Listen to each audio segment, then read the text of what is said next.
Hello, হ্যাঁ দিদি বল। এই বনু শোন না, তুই আমাকে প্লিজ কিছু টাকা পাঠাতে পারবি? আমার বাচ্চাটা না ভীষণ শরীর খারাপ। কি হয়েছে? এই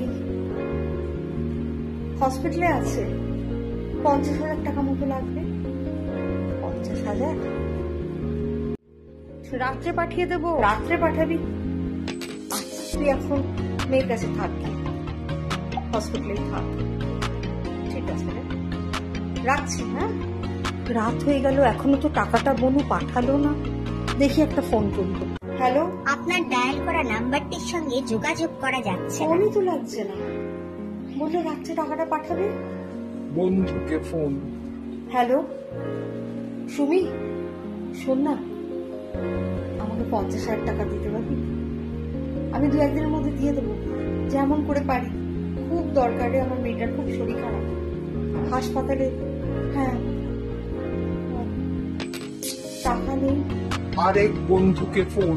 হ্যালো মন্দিরা, শোন না, আমাকে কয়েকদিনের জন্য 50,000 টাকা ধার দিতে পারবি রে? পারবি না? কি যে করি, কোথা থেকে টাকা পাই?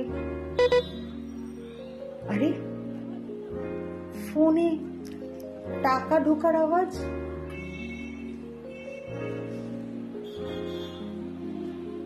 50,000 টাকা ঢুকেছে। কে দিল? তো বনু দিয়েছে। আশ্চর্য তো। ওই তো ম্যাডাম ফিরেছে। কিরে, ফোন তুলছিলি না কেন? টাকাটা পেয়েছিস? হ্যাঁ পেয়েছি, টাকাটা পেয়েছি। কিন্তু ফোনটা তো তুলবি। ফোনে পাবি কি করে?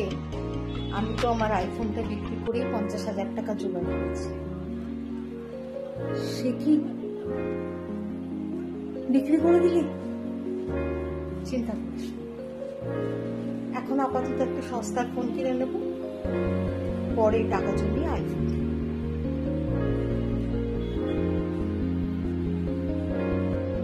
তুই আগে মেয়ের যত্ন নে তো, শুধু ভাবছি। এই হচ্ছে বন্ধু আর বোনের তফাৎ। নিজের রক্তের বোন তো। ভালো থাক তুই।